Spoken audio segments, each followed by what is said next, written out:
10, 9, 8, 7, 6, 5, 4, 3, 2, 1. Let's start the show. Right now we are sitting down with my favorite Arkansas State University running back. We have a guy who's fought on Dana White's Contender Series, a guy who's a big-time name in MMA, a former Mr. Money in the Bank from WrestleMania 23, former WWE United States Champion, a former two-time TNA Heavyweight Champion, Mr. This guy directed Batman Heart of Ice on YouTube, an amazing fan film. Someone who was in the Ultimate Fighting Championship, the Ultimate Fighter at one point, helped run and promote Championship Wrestling of Arkansas for the little bit of time that it was around, as well as a professional wrestler from the early 90s. The guy is running Street Beefs Dirty South, a professional MMA fighter, and looking to make a debut sometime in the near future in bare knuckle boxing. The one and only Jason Voorhees, Mr. James Stokes himself. How's it going, James? Good to see you again. You are now experiencing the Adam Talks Podcast Season 2. Hi guys, and welcome back to another great episode of the Adam Talks Podcast right here on whatever platform you're watching or listening to us on. Before we get started, let me go ahead and ask you to do this one real quick thing, because today's episode is a special episode. It's another Ask Adam episode, which we don't get that often, so I'm very excited to hear the questions you guys have to ask. But like I said, if you haven't done this already, it takes literally just a couple seconds. If you're on YouTube, could you hit that subscribe button? And if you're on one of the other streaming audio platforms such as Spotify, iHeartRadio, or Apple Podcasts, could you hit that follow button? Drop a comment, guys. Let us know what you think about the episodes. And just keep tuning in, because it means the world to me whenever you get to do that. It means the world to me knowing that, hey, these people are listening, these people are liking the show, and it's very clear. As I said, Ask Adam episode. Check out all the questions. Those circles like right here, those are how many questions I got, and it looks like right now I got about 8 questions in total. And I am very excited because the people that ask these questions range from wrestlers to filmmakers to family members, and everything in between. It's really cool getting the chance to know everybody and be able to talk to everybody and have people come on my show, and it's just a lot of fun, guys. So let's get started right now. It's going to be a great show. If you're listening to us, guys, that's great. If you're watching us, you will see the things will come up down here. The questions are going to come up down here. You'll see the profile picture off to this side over here. And it's just going to be a lot of fun. You'll be able to check it out. We'll be able to watch this thing back together, and you'll get to see me just looking directly at you and talking to you while we're doing this episode as I'm answering your questions. Also, if you're listening, it's going to be exactly the same. You ain't got any changes or nothing. But also, I forgot to say, we have a very special guest coming on here after a little bit. It's a guy that I not really got along with whenever it comes to in-ring work, but he's a good dude nonetheless. He's one of my really good friends outside of the ring, and probably one of my most hated rivals inside the ring. We got a very special guest showing up a little bit later, but right now, let's get right into the show. It's going to be a lot of fun. So let's start off with question number 1 from Stacy Johnson. My Aunt Stacy, my mom's sister, shot me this message. Thank you very much. I know you've been listening and supporting for a while, so it means a lot to me. Let's check it out. Where would you go if money were no object? Very loaded question. The reason why it's loaded is because, God, it would, I guess, just to be outside of your own walk of life is something that is really cool to me anyways. You know, I would love to be able to go to Australia and see what that culture is like, see what the lifestyle's like there, check out all the different foods, culinary things from around the world. Sounds really exciting. Going on adventures, walking around, walking trails, seeing mountains, seeing beautiful sunsets in different places, different stars in the sky. I mean, they may even be the same stars, but it's just seeing different places. And I guess the top places for me would be like I said, Australia. I would love to go see Ip Man, his home in Foshan, China. I mean, I don't know what that would be like, but definitely like to go and check that environment out. See how different their culture there is than here, than Australia. You know, go anywhere in the UK. I mean, you name it, I want to go to the UK. UK sounds really cool. I'd love to go to England to see all the places and be like, they shot Doctor Who there. I seen that in Doctor Who. Because I'm a Doctor Who fan. I'm a big time Doctor Who fan. I can't wait to watch this new Doctor to see how his take is on the character. I haven't got to finish the newer Doctor Who stuff yet. When David Tennant came back for that short little time and they split. And the new Doctor came out of David Tennant. I don't know what that's called. I don't know anything about that. I've seen clips of it on YouTube. I'm getting off topic. England, I would love to go there. I would love to go see Scotland, the Irish countryside. I mean, just rolling fields of green. It just sounds really pretty. It looks beautiful on camera.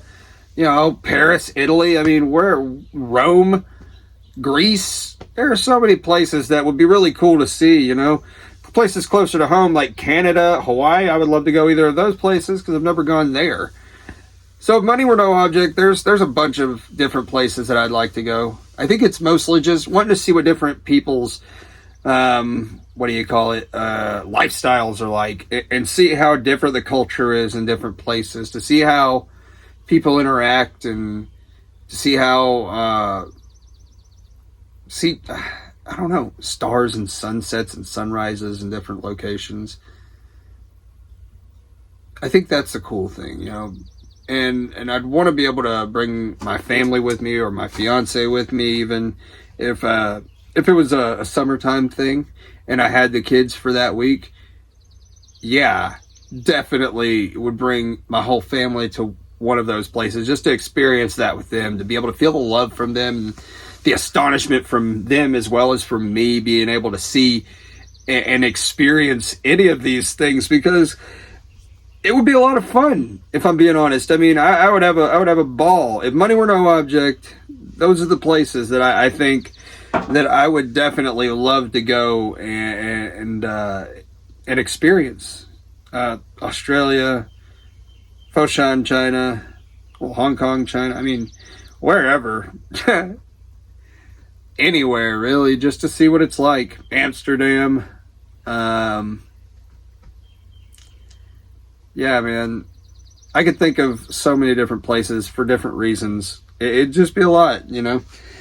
If money were no object, all those places that I just said, for all the reasons I just said. I hope that answers your question. It was a big round question that I couldn't answer with just one answer, because there's too many answers to that question. I feel like I said, it's a loaded question. Let's go ahead and go to the next question. Thank you, Aunt Stacy. Thank you for sending me that message, dropping that comment. It means a lot to me. So we're going to go on to the next one right now. And this is a guy that I've met from Comic-Con back last year in Fort Smith. He was at that event. I met two really cool dudes, one being James Stokes, and the other, the guy that's asking this question, filmmaker, film director, Jason Pitts. He's also a great actor. He's in a fan-made Batman movie called Heart of Ice.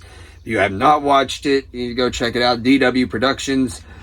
Really cool movie. Really put together well. I mean, I don't know. It's a question, or it's a thing that is put together extremely well. A film, but Jason Pitts, multiple time film festival award winner for his films, for the way that he's done his work. I mean, there is no doubt in my mind this guy's going to have a great movie coming very soon. Forest Through the Trees. He's also on the podcast tomorrow. I can't wait to talk to him about that and wrestling. It's going to be a lot of fun. Jason asked me this question: what interview has been your favorite so far, and why? I feel like you're setting me up for failure when you ask that question. If I'm being honest, I feel like there is no favorite favorite interview. There's a lot of interviews that I really, really like. There's a lot of times that I had really cool conversations with awesome people. I mean, I feel like it's categories, though. I don't feel it's like a favorite thing. You know, you want different flavors in your interview choices, I would imagine. For me, I do, definitely. You know, I absolutely love it whenever I have a little bit more flavor in my interviews. Whenever I'm able to have a conversation with not just a bunch of wrestlers or promoters for wrestling or MMA fighters or filmmakers, musicians. There's different categories for different things. So like Tuati and Ray Lee, two awesome international artists, you know, had them on the show. That was an experience that I would actually book up with a couple of wrestlers that I've got to talk to. Emma Diaz was on WWE's Next Gen program and part of the NXT roster for a short period of time. Then I got to talk to Ken Anderson, Mr. Kennedy, Mr. Anderson, former two-time TNA heavyweight champion, as well as WWE United States champion and WWE Mr. Money in the Bank. That was a cool conversation I got to have. As well, I got to talk to the Pope Elijah Burke, who was a commentator for TNA, a wrestler for the NWA, for TNA, for WWE on the ECW brand back in the mid to late 2000s, mid to late 2000s, actually, I'd say. Like, I think it was 2006 to like 2008. He was in the WWE. The dude was just phenomenal. And now he's doing this charity for the Love Alive Foundation, which is his charity for Shad Gaspar, the passing of him, and all the proceeds go to help out with that sort of stuff. It's a really cool conversation. So those conversations I would probably lump in the same category over there, because those are ones that I was like, I can't believe I got these people on. What the heck is going on? I mean, whoa. You know, my mind is just blown about the fact that I got to have these awesome, famous, super big time people on the show, you know? So it's really cool. It's really cool. Those people were really cool to have on. Then you got to take the whole filmmakers and artists, filmmakers and actors, and put them in a category all their own, because, man, those are cool conversations in themselves, you know? So you got, like, obviously you, Jason, James Stokes, you know, I've had him on.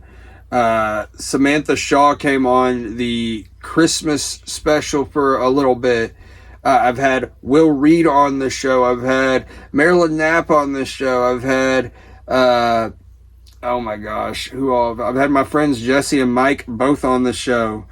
And they're going to be in my upcoming project for Grief, along with James Stokes. Talked to Julia DeBerkowski. I've talked to Justin Russell.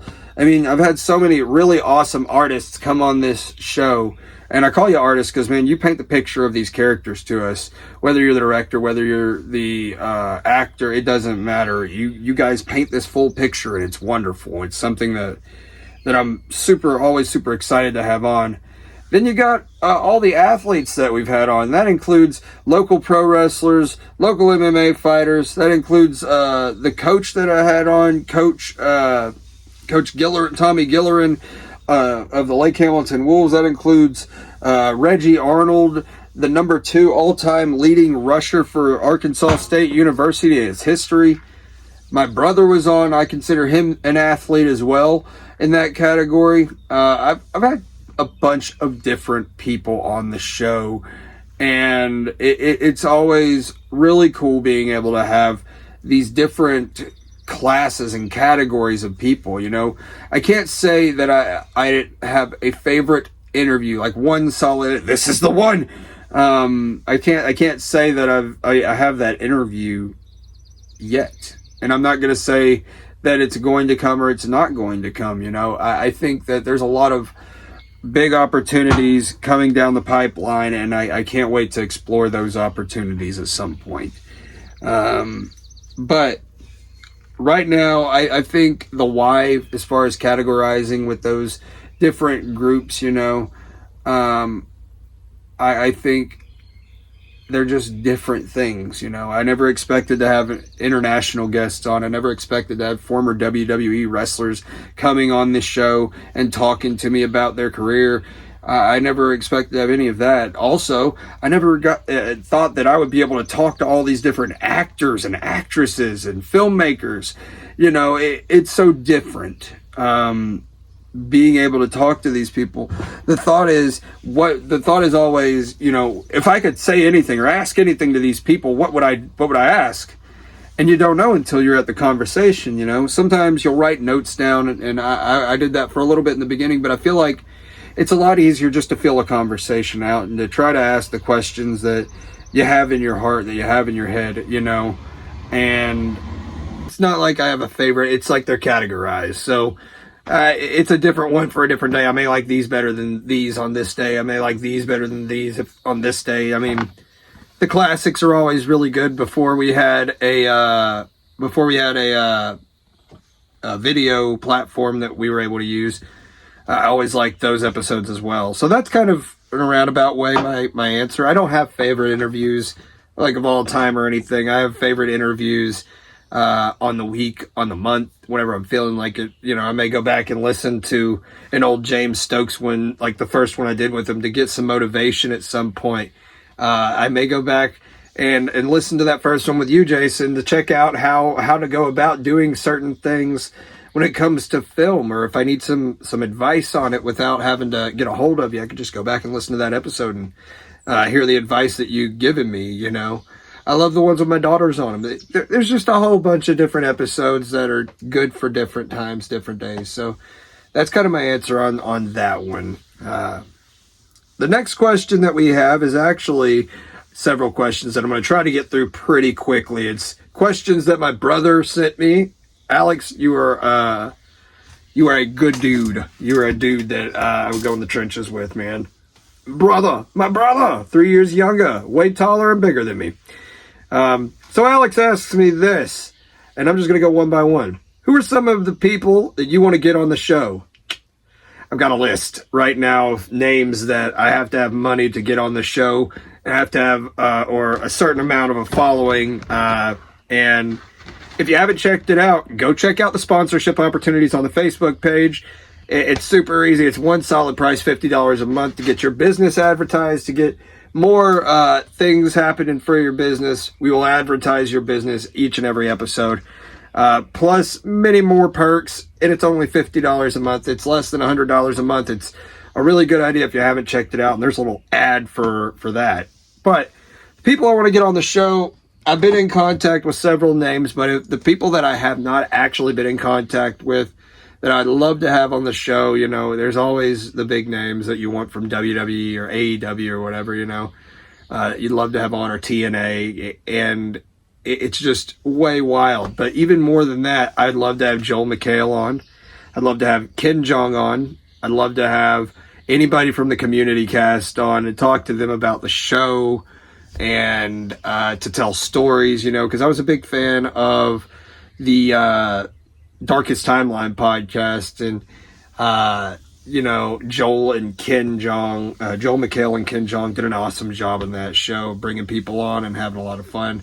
Dan Harmon would be one I'd like to have on, because he's a genius when it comes to making stuff. Outside of that, you know, I wouldn't mind having some people like Matt Rife come on the show at some point. I'd love to talk to Bo Burnham. I'd love to talk to Travis Tritt. You know, it's a weird term because Travis Tritt's a country music artist and Bo Burnham's a comedian. Those other guys were Pete Holmes. I'm just jumping around to different names, you know. Randy Orton would be a cool one to have on, talk about his career, to have all the insight he does. AJ Styles will be another one that I'd love to have on, because he'd be awesome to talk to about everything. Chris Jericho, DDP, and the list goes on and on and on. And I've reached out to a couple of those names that I've said, but haven't had any kind of responses, and I'm sure it's because they have a management team that, you know, you have to go through to get it. But here's hoping that I get to talk to some of the people that I have on the list that I have, or some of those names that I just named. Those are some of the people that I would definitely love to have on the show. The second one is my favorite UFC match. My favorite UFC fights are going to be older ones, and you know that because I don't really keep up with UFC like you do. But UFC fight that I really like is probably any Matt Hughes one. Matt Hughes, BJ Penn, Matt Hughes, GSP, Matt Hughes, Matt Serra. I mean, you could just go down the list and name all these awesome matches and fights that Matt Hughes had back in his prime. He was great. I love watching a Vanilla Gorilla fight, which is Brock Lesnar. It's the name Taz gave to Brock Lesnar in his early WWE days, the Vanilla Gorilla. I love Brock Lesnar fights. You know, the one I didn't particularly like was definitely the Randy Couture one where he won the title, because I felt like Couture was just outweighed and outmatched in that, and he was beyond his prime. And I'm not saying anything wrong with Randy Couture because he's a bona fide Hall of Fame legend, but man, he got in there and he looked like a child getting thrown around by a monster, and it was like that with a lot of Brock's fights, but it just hit different watching that one. I like those fights. I like watching a what the heck's his name? Vitor Belfort fights. You know, but I think if I had to say, it'd probably be like Matt Hughes, BJ Penn, or Matt Hughes, GSP fights that were really some of my favorites because of the intensity, because of how hard they both worked in the octagon, and just how tough and brutal fights those were. And, you know, it's no offense to any of the newer fights or anything like that. I just like those older fights. I think they're really cool. Favorite football game? Oh my gosh. You know, I don't really have a really good answer for that one. The first football game I remember watching anything of was John Elway leading the Broncos to a Super Bowl victory, and I don't remember, I'm not going to lie, I don't remember what Super Bowl that was at, but it may have been the first or the second. I just don't remember. It may have been 98. I would have been 8 years old, something like that, probably. That's a really cool memory. I love getting the chance to go to an Arkansas State Red Wolves game with you and Aunt Stacy's ex, Jay Clevenger. He helped us get into that game, and that was really cool. You know, that was a really cool game. Watching you roll up that Little Rock Christian dude with their tackle and then do the big stand up over him, that was a cool one. As far as football games go, man, I have very few, but quite a few, if that makes sense. All of the GDFL FTF games that I was part of, I absolutely loved. It was a lot of fun. My favorite game of all time is the next one. Oh my gosh, dude, you're hammering them home. So, first things first, WCW NWO versus World Tour, I believe, is the Nintendo 64 one. We got that in the first Mario Party on Nintendo 64. That game has been one of my favorite games just for nostalgia's sake of all time. It has so many memories with it, you know. You and me played that game here and there, you know, but James came up and me and him sat for a whole day, I would say, and just played it and went against fighter or wrestler after wrestler after wrestler, you know, and went against these guys, beating level by level, earning new wrestlers that you could use on your career. You know, you unlock people in each thing, and then sometimes you even unlock new organizations on the game, which is pretty cool. You know, if you're going Nintendo 64, you can't go wrong with WWF No Mercy. And if you jump up a year from that, a generation from that, as far as game consoles, you got the PS2. And man, PS2's got so many games. Another nostalgic game that I absolutely love, and I still play to this day when I feel like it, is NCAA Football 2004. Uncle Greg gave me and Alex our first PS2 one year, And I think it was our first PS2. It may not have been. But it was one of those you had to close the top on. And he gave us NCAA Football 2004. And we had no clue about that game when we were playing it back in the day. We kind of just picked plays and did this and that, and it was a lot of fun. But as far as PS2, that game is at the top of the list, along with, SmackDown Shut Your Mouth, SmackDown Here Comes the Pain, SmackDown versus Raw, all the way up to probably 07. And then after that, you got Madden games, and Madden 07 was it for me whenever it came to football games for PS2. But also you have games like Def Jam Fight for New York on there. You have games like, there's just tons of games, Need for Speed, Carbon, one of the best. It's still my favorite Need for Speed game I've ever played. That should tell you something right there. Not ever been a big Grand Theft Auto guy, so you're not going to hear that game on this list. Sorry to disappoint whoever's watching this. But also, if you go up a generation even more from that, you got PS3s and Xbox 360s. And that's when the games started getting really, really cool, really, really good. You had all these awesome games like Dead Space. That game is nuts, man. I love that game. I think I liked, what was it? WWE 2K14, because you got to play through 30 years of WrestleMania on that one. And that was really cool. A lot of people throw out the Gears of War games, and I just recently started downloading Gears of War on my Xbox One. So that's another cool game there. On Xbox One, though, oh my God. Right now, I've been on a binge playing 2K23, and I'll sometimes play some AEW Fight Forever. Apart from those two games, there's a game that we have called The Quarry. That game's pretty cool. Biomutant's a cool game. There's this game called not Insomnia. I can't remember what it's called. Amnesia. And we have a 3-pack of that with 3 different games. And I cannot play those games because those games actually scare me. So there you go. I left out on PS2. I left out Resident Evil 4. That's a really good game. After that, you got favorite movie of all time. It's The Dark Knight or Zack Snyder's Justice League. And that is, there's a lot of movies you can watch, and I still like superhero movies better than any other movies. What is going on with me? I'm truly Uncle Greg's nephew. But honestly, I love superhero stuff. So if you're looking at Zack Snyder's Justice League, it's a 4-hour epic. It's awesome. It's amazing.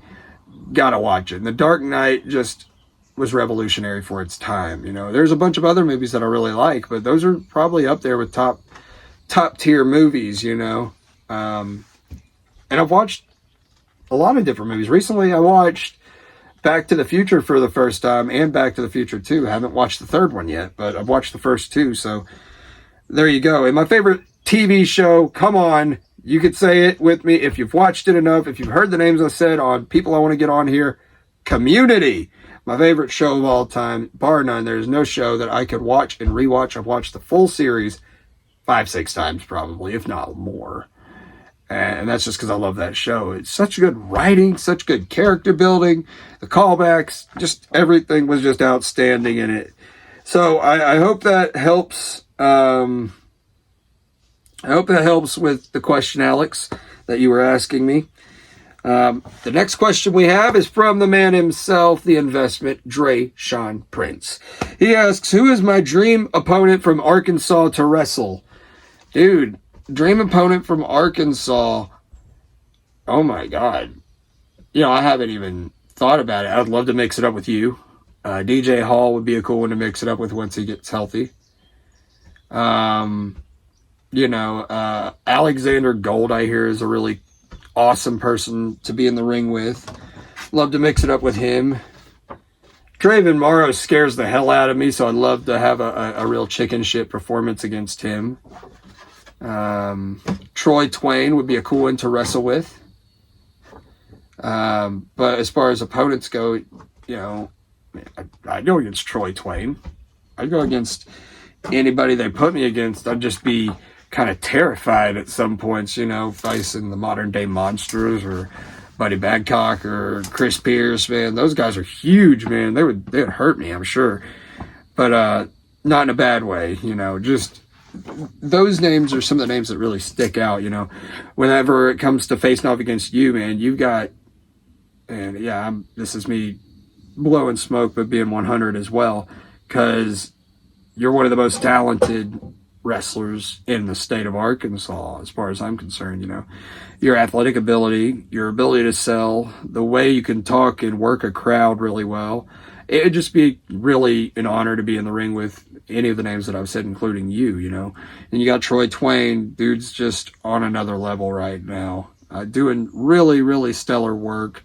I think the coolest thing about facing off with Troy Twain would be it's a history match, because me and him go back to the training days, and I've said that on several podcasts that he's been on. I started training whenever he was still in training, so I got to train with him and learn with him in Kirk Castle, and that was really cool. That's another name I'd like to get in there and mix it up with. He'd be fun to mix it up with. I've already mixed it up with several big name people. Well, I don't know. I've already mixed it up with several people. How about that? I've mixed it up with Nate the Hammer already. I've mixed it up with, Mitch Black. I mixed it up with him. Jeremy Lewis, which he's coming up later on in the show. I'm actually going to have him on at the very end of the show. It's going to be really cool. Can't wait for that. Keep an eye out for that part. Then you got names from the IWF that I've mixed it up with, like Sean Prime, Jordan Faithful, and Motown Mayhem. So I've mixed it up with a different variety of people, but those are some of the bigger names, whenever it comes down to it. What could you not say about the modern day monsters and Hell Patrol? Those two teams are scary teams, and like I said, I would just get the shit kicked out of me if I fought them, and I'd come out beaten up. They wouldn't hurt me as far as I wouldn't have any severe bodily injury, but I would be sore for a week or more later after that match, because I know those guys are some really strong dudes. Those are some really scary dudes. And I would definitely know that I was in a match with them once that match finished. One-on-one matches, it's you. It's Antonio El Reyes. Pretty boy Matt Odom is from Arkansas. He's not here at the moment. Love to have a match with him. I trained with him a little bit whenever David Barmore came in and helped out with. He did like a little training session before the show started at 2018's Devil Bash show, I believe. And I got to do some in-ring action with him, and I would love to actually just get in there and learn from any of you guys, because you are so much more experienced than I am putting everybody over. Because, God, man, Alexander Gold and Antonio both been in it for a while, and they know what they're doing. Matt Odom been in it for a while, a good guy, knows what he's doing. You've been in it a while. Troy Twain's been in it for a while. It's just, being able to see how good these guys are, how good you are, and wanting to be able to be in the same presence as you and learn from you and see how you do things, so that way I can learn things that you already know. That's my answer for that question. The next is from Australian country music recording artist Ray Lee. She says, talk about your favorite character from a film and what you love about them. Oh my God. That's a really good question. As far as movies, I like Cobb, Leonardo DiCaprio's character from Inception. It's a very multi-layered character, and I think that's a really cool thing about that character, because, he's a guy that invades your dreams and looks for information. He goes in there, he grabs this information, and he implants ideas along the way. But on top of that, even outside of that, he's a dad who lost his wife from committing suicide because they incepted together. They went in there and he changed something, and he's just a layered character, and you can see those layers shine through in that performance. Charlie Cox's Daredevil, Matt Murdock, same thing, man. He is a multi-layered dude whenever he plays that character. He shows moments of happiness. He shows moments of insecurity. He shows all kinds of really, really cool things through facial reactions, through body language, and he just does a really good job, man. If I was to say another one, it'd probably be like Heath Ledger as the Joker. Here I go back to my superhero stuff, but again, multi-layered character. I think the multi-layered characters are the coolest. Jeff Winger, multi-layered character in the show Community. All of the characters in Community are multi-layered, but I'm a very big I'm a mark for Community.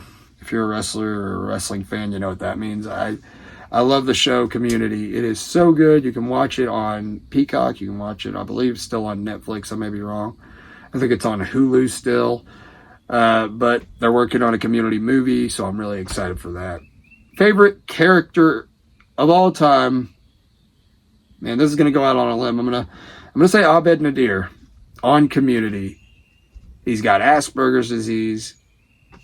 But also, he's probably the most interesting character on the entire show. He's a character that's layered, that grows and changes throughout the show, and by the end of it, he's almost normal. What the hell does normal mean anyways? But if you haven't checked out Community, check out Community. That show is just awesome. It's a show about an ex-lawyer who comes in and fakes a Spanish study group and meets an unlikely cavalcade of misfits along the way, and they become this sort of family, and they all learn and change together. It's just really good, guys. You've got to go and watch Community if you haven't yet. It's a show you're going to want to watch. I'm very, very happy about this. It's a lot of fun, man. I'm really excited about all of these things. But yeah, that's my character right there. Abed Nadir, really layered character. You get to see him grow and change over the years. You get to see highs, lows, happy moments, sad moments, mad moments, everything in between. It's a lot of fun.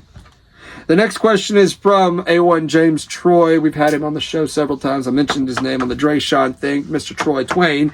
He asks, what is the one thing missing in both AEW and WWE? Well, for AEW, it's definitely stories. It's storytelling. It's long-term booking. They focus, in my opinion, too much on the crazy matches, and we've talked about this, dude. Focus too much on the crazy matches and having really good moves and taking awesome crazy bumps and all this, instead of focusing on what kind of story they're telling. And in every promotion, you want to see a story. You want to be invested for some reason, instead of just saying, these are some crazy moves. Oh my God, I'm going to watch some more of them later. You don't want to do that. You want to watch something that means something. Why else are you tuning into a professional wrestling show than to watch this story play out? That's in my opinion what AEW is missing. You got really cool moves. You got very short-term storytelling, like week to week storytelling, not this is what's happening and we're watching it build up. And that's something they did good in the beginning, but they haven't been able to do for a while. So I'm very, very looking forward to them being able to, work on that and get better at storytelling in the future. And as far as WWE, man, they're hitting on all cylinders. It's hard to say what they're doing wrong right now. If they were doing anything wrong, they're elevating a lot of wrestlers right now. They're bringing a lot of people up with them, but at the same time, it almost feels like they're keeping their big players in there as well. I would love to see Braun Breaker do some really good stuff. Lyra Valkyria do some really good stuff. Blair Davenport do some really good stuff. I'd love to see Carmelo Hayes do some really good stuff, but we got to get them out there to see that. We can't just have them be like in the back and catering or waiting or just doing these little run-ins or whatever. We got to see them in stories. We got to see them doing something. And I think they had started it with Braun already with the attacks, random attacks, wanting an Intercontinental title shot, wanting to be in King of the Ring. Those are cool. Those are cool moments, but that's all they are, is moments. We want more than that from him. Just like I'm sure we all want more than what we're getting out of Lyra Valkyria, Blair Davenport, Carmelo Hayes, as well as, oh my gosh, what's that other girl's name? Oh, she was the first draft pick, I think, out of NXT to Raw. If you guys watch wrestling, you know who this person is. Kiana James. Yeah. Got her on there, and she's not doing anything either. So, I mean, there's a lot of stuff on Raw that I think revolves around the talent sphere. If we don't have Seth Rollins, if we don't have Roman Reigns, if we don't have Becky Lynch now because she's a free agent, if we don't have these bigger name people, CM Punk, we got to bring other people up to that level. And why not it be the younger generation of people that are just moving up? You don't have to put them in a title match. You don't have to give them the world, but give them some stories on TV. Help them grow. We're wanting to see this growth happen, and we can't if you're not showing it to us.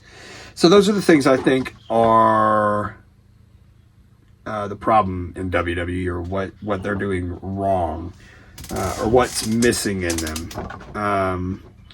So the next question we have is from Pretty Boy Matt Odom, the man himself, Jake Foy. He sends this message: what would be your ultimate biggest goal in wrestling? Like, if you could accomplish one thing in the business, what would it be?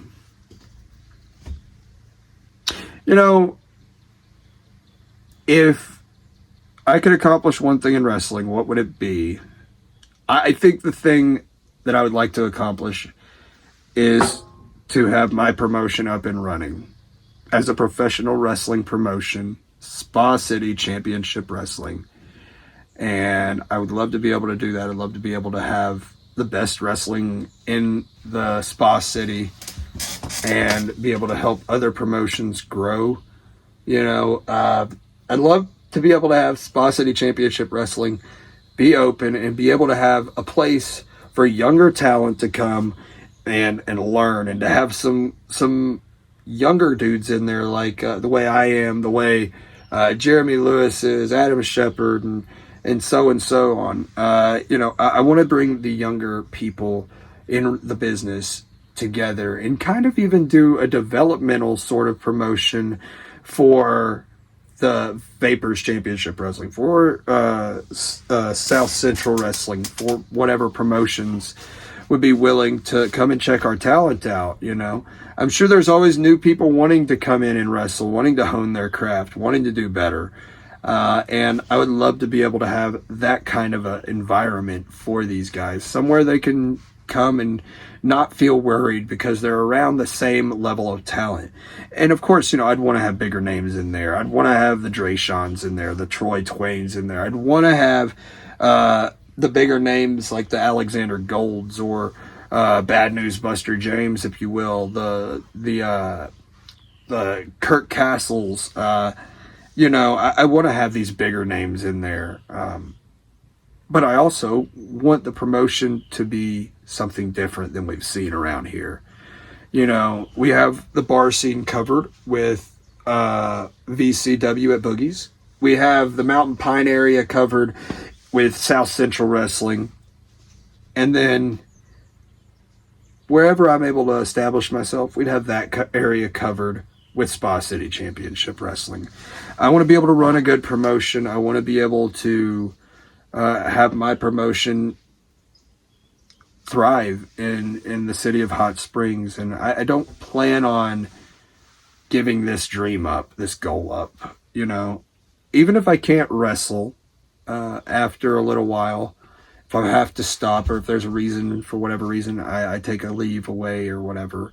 And I've said before on the show that's more than likely what'll happen if I'm able to be beaten by the guy that's coming on a little bit later in the show. At the very end of the show, I got word that he's who I'm facing at Comic-Con, and I'm happy about that because we put on a really good match last time. I guess he deserves a rematch or whatever. But afterwards, if he's able to beat me, if for whatever reason I'm not able to lift my shoulder up off the mat for 3 seconds and he takes the Intercontinental Championship away from me, I'm going to step away for a while. And I've said that for a little bit. And in that time, you know, that I have to step away, whoever's able to take the championship. I don't think it'll be Jeremy Lewis. Did I drop his name? I did. But whoever is able to take the championship off of me, whoever's able to beat me for my Intercontinental Championship, after I lose, I'm going to take some time away. And in that time, I plan on working on ideas, designing a logo, you know. It started off as a backyard promotion, so I still have a couple of championships in my possession for the promotion. Been looking at locations and stuff recently. Not really planning, you know, so much. Not really planning, but kind of just looking around and getting an idea of, oh, this might be cool if one day I'm able to, or this might be cool if one day I'm able to. But my goal is not to be heavyweight champion anywhere. My goal is not to be, you know, the biggest or baddest wrestler, or someone that's remembered for being a really great wrestler or anything like that. I would love to be a promoter. I'd love to be able to run my promotion that I've had since I was 17 years old. And it's been a backyard promotion for years. I'd love to be able to get it in a building and have it be a professional promotion.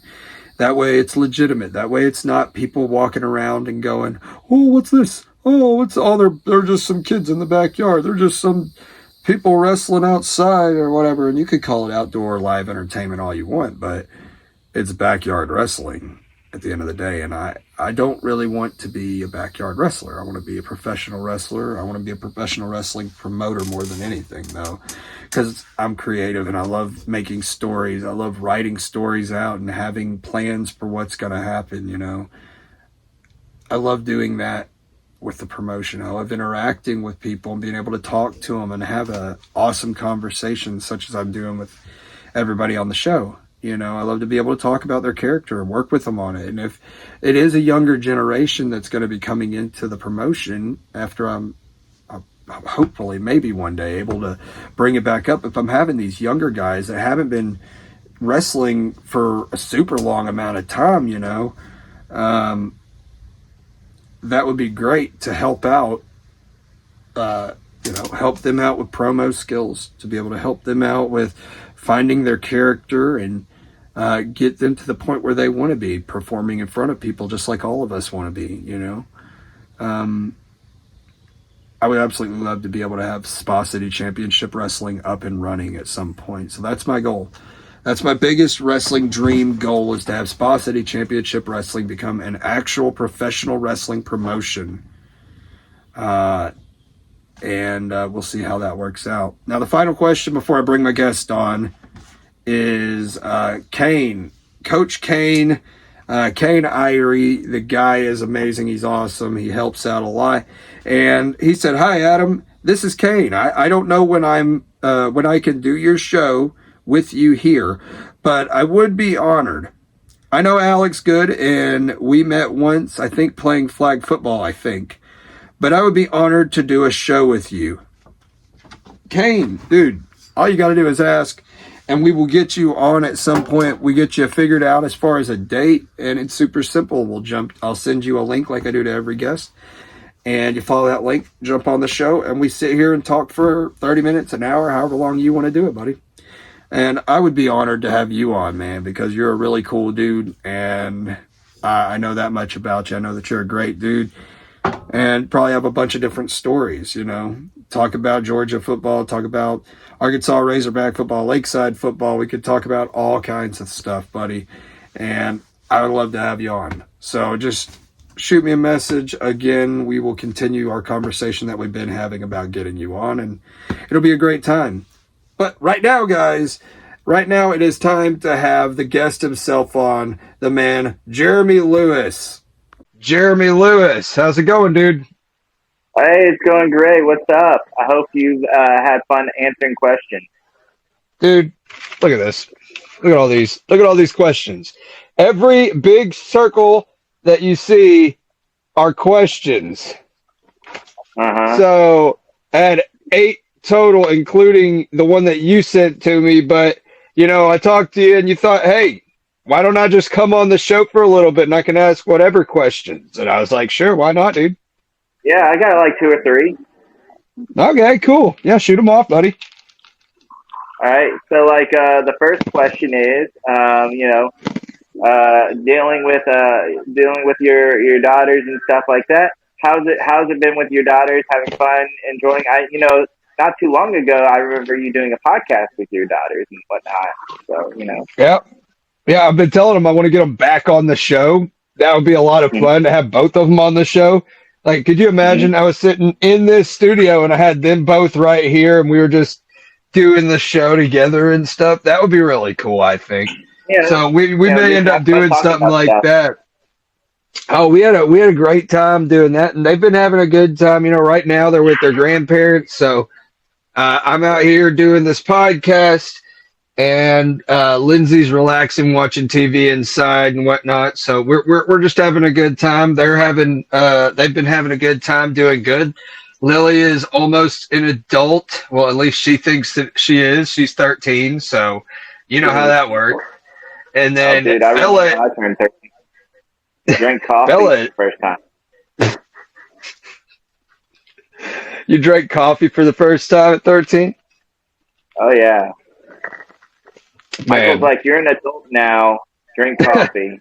Okay. You're an adult now. You're 13. You've earned your place at the table. You must now drink coffee. Okay.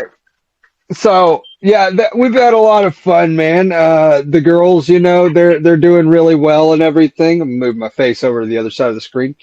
They've been having a lot of fun. We've been doing a lot of things. They just got ungrounded, so they were both grounded for probably a good 2 weeks or so for some stuff they did. But then they got ungrounded, and we've gone swimming down at the lake 2 or 3 times, down the road from the house. We've had a good time doing that. Me and them, I'll have to send you this. Actually, I'm going to send you this after we get off of here, after I finish the episode.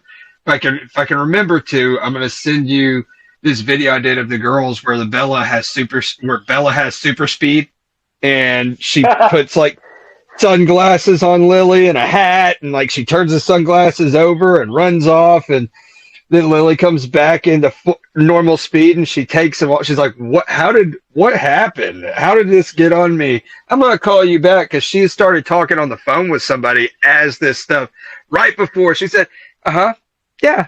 And then time slows down. And then Bella does all this stuff to her, and then time speeds back up to normal speed, and she finishes what she was going to say. And she goes, I'm going to have to call you back. And then she's like, what? How did all this stuff get on me? But it's like a little less than 2-minute clip. I'll send it to you. But as for your question, the girls are doing great, man. We're doing great. We're having a lot of fun. Mm-hmm. So I guess the second question, dealing with you as a wrestler, because, we're both wrestlers, so we like to talk about wrestling stuff. Right. So exactly, yeah. What have you been working on? What moves have you been working on?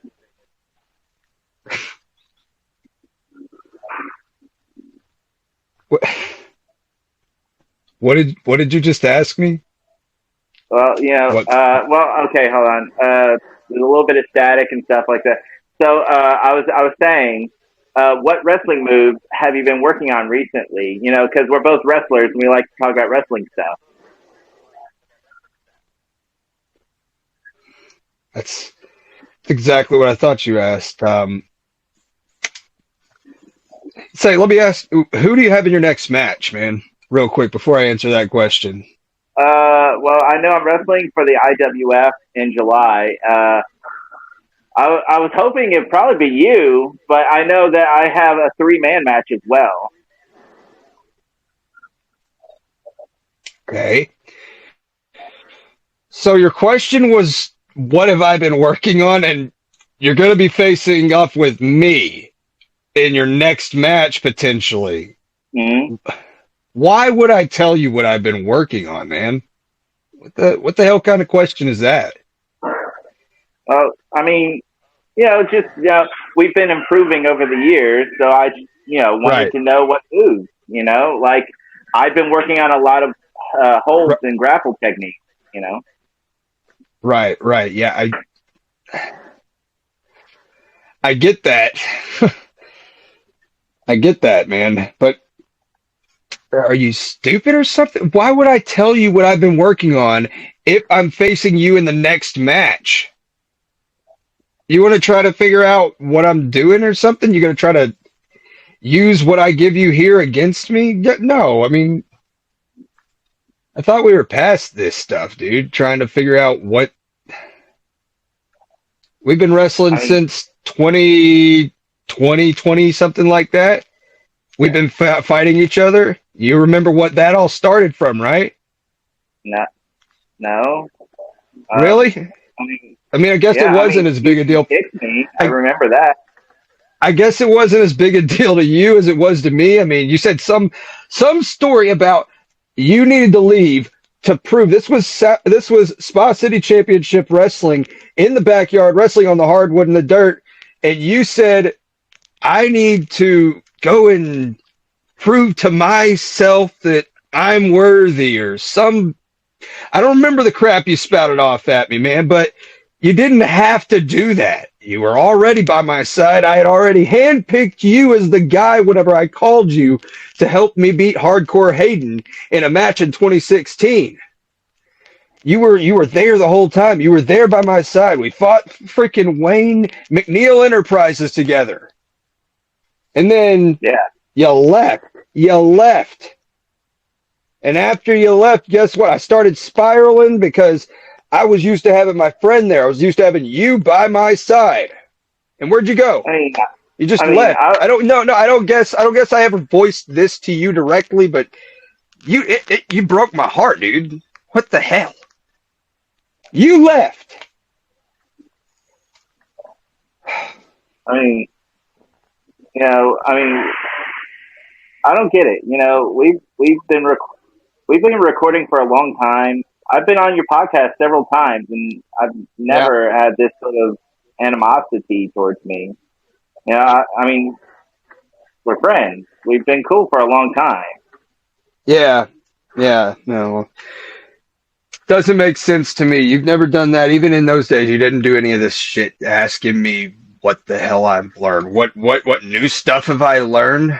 You're just trying to figure it out so you can take my Intercontinental Championship away from me, man.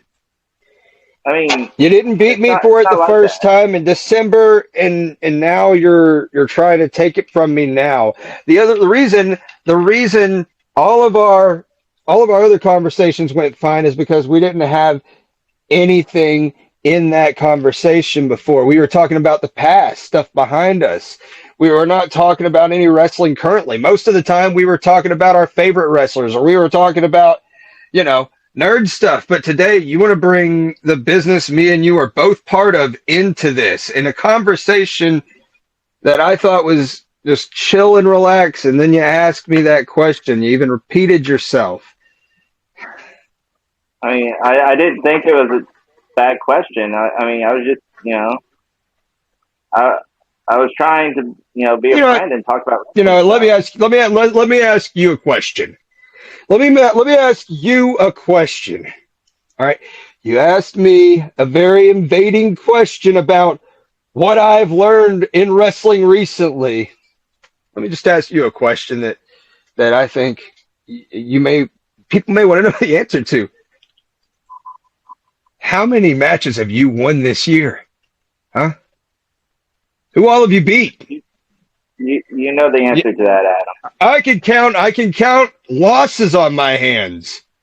Me being at the top of that list. McIntosh, he's on there. Kurt Castle, that's 2 fingers up because you lost to him twice. Do I need to go on? You haven't won a match. I have beat you. I beat you in my very last match that I had. I beat Motown Mayhem before that, and I will continue to defend my Intercontinental Championship against anybody, including somebody I thought was a friend of mine at one time. I mean, the smartest thing, I guess, that you can do, because I'm pretty worked up right now. The smartest thing I'd say you could do is just get off of this call, man.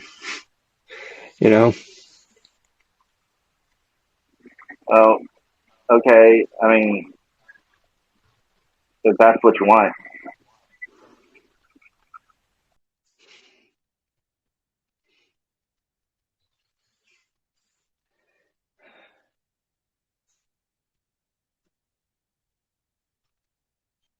Why do you do that? Why would you do that? Why would you ask me that? Why?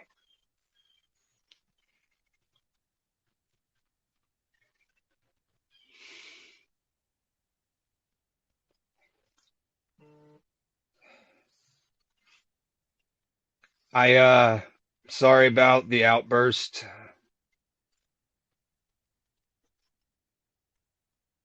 He hit a nerve.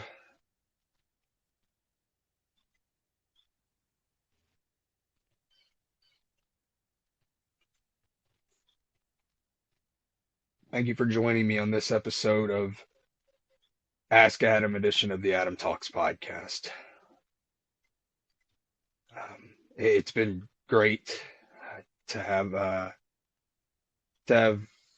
you guys send questions in to me, and we'll be seeing you very soon. Never forget to